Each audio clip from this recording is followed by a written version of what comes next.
What's up mga quiz, mga atis, welcome back sa akin channel. This is Quiz Anan at ngayong araw mayroon tayong papanoorin video galing sa Star Music. Tama ba? Star Music?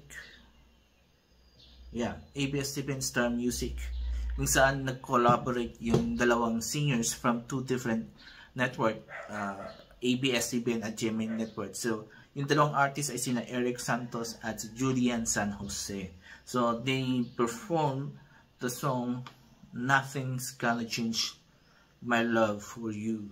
So excited ako mapanood to, at later ibibigay ko yung reaction ko kung ano masasabi ko dito sa performance ng dalawang sikat na singer, diba? From two different networks. So with no further ado, let's watch the video and later I'll be giving my reaction and opinion on the said video. So let's go!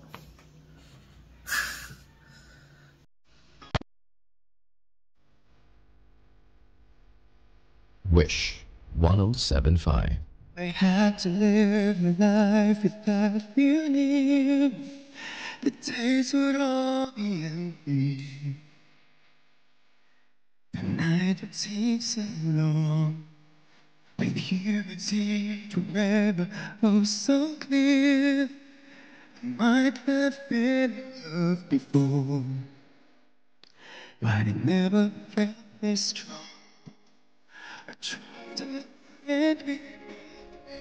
You'll take us where we wanna go. Hold me now, touch me now. I don't wanna live without you. Nothing's gonna change.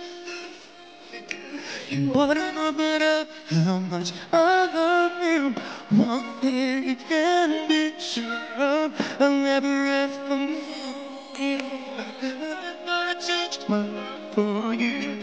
You wanna know better how much I love you. Nothing change my whole life through, but nothing's gonna change my love for you. If all has not so easy, I love you the way. Like a guiding star, I'll be there for you when you should need me. You know I'll change a thing. I love you just the way you are. So come with me and share you. I'll help you sing forever till. Hold me now, touch me now. I'll live without you. You're gonna change my life for you. You are my how much I love you. More than you can imagine. I'll never ever more. Nothing's gonna change my love for you. You are the woman much I love you. Nothing's gonna change my love for you.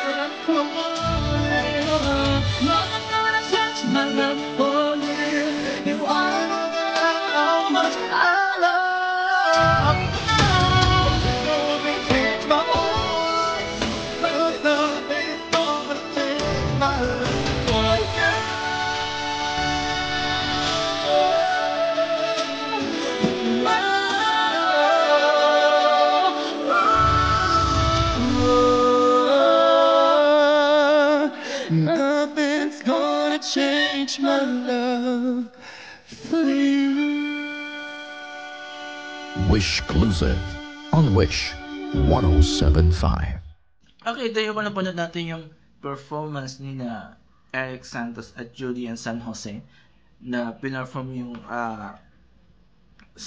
kanta na Nothing's Gonna Change My Love For You, and this is a collaboration between two artists from different network, yung ABS-CBN Studios sa GMA Network. And this, I think this is the first time Oh, no. This is not the first time na nag-collaborate si Julian na with the other network.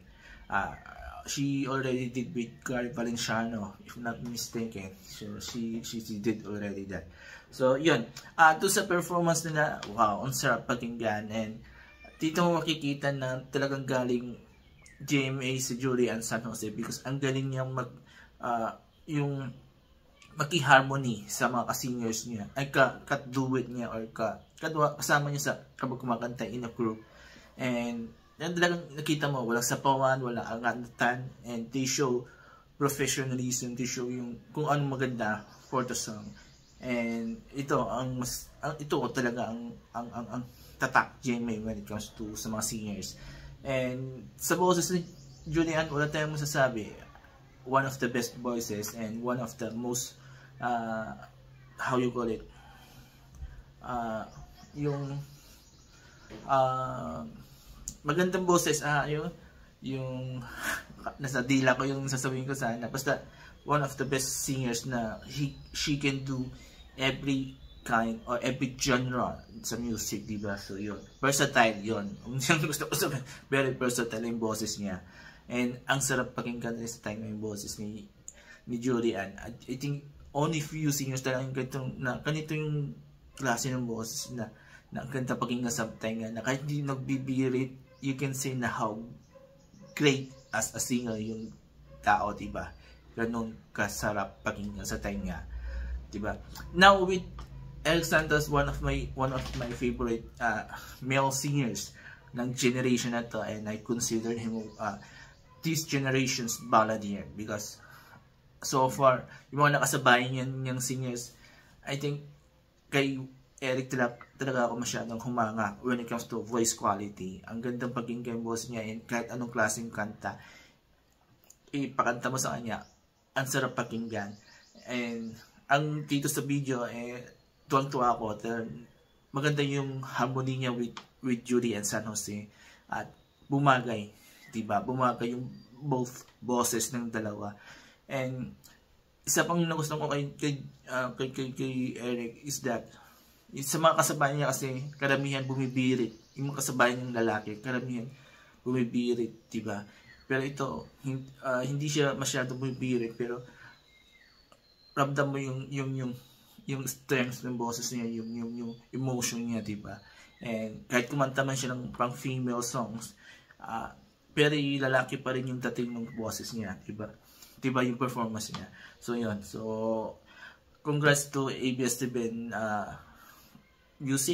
Star Music, because ang ganda tong collaboration para, diba, ma-end na yung network war, and yun nga, makaroon ng chance na mag-collab yung mga singers from two different network, diba, para para i-share yung mga talents nila in one project. And I heard itong sina Eric Santos at si Julian, makakaroon ata silang concert by March. I have no idea yung title, pero parang nagkaroon ng merong naganap ata lately na parang promotion for that concert. So yun, so kung ano man yun, hanapin nyo na lang. Kasi hindi ako familiar to sa parang collaborated concert ni na Eric Santos at ni Julian San Jose. Pero again, congrats in advance na to, because this will be Julian's first concert after yung concert niya with her fellow Queendom, diba? Queendom singers na very successful last year, mga December yun. So this is the follow-up project naman niya, follow-up concert niya, and this time with Eric Santos. So yun, so congrats again to Eric and Julian San Jose, kasi ang galing-galing ng performance niyo, and I love it. And I hope sana more projects pa aside from ito, collaboration na project na to, pagkanta and the concert, more sa album siguro, sana magkaroon sila ng album together, diba? Kasi ang galing. Especially si Julian naman, libre naman siya, kasi as a singer she is under Universal Records. So as actress naman she is under GMA, pero inaalaw naman ng GMA na ipahiram siya sa ABS-CBN Studios, diba? So, yun. So, there you go. So, kung nagustuhan nyo mga quiz, mga addies, yung performance nila Eric Santos at Julian San Jose, mag-comment kayo dito sa baba. At kung nagustuhan nyo naman yung performance ko, binigay kong opinion at reaction, mag-comment kayo dito sa baba. And I will read all your comments and I will try to react kung kailangan mag-react. And before I end this video, please don't forget these 4 things for watching my videos on my channel. Comment, like, share, and subscribe to my channels. Ang pilit talaga channel, The Alan Show, proudly from the vlogs at Tamatlang People present. So maraming salamat. Have a nice day and bye-bye.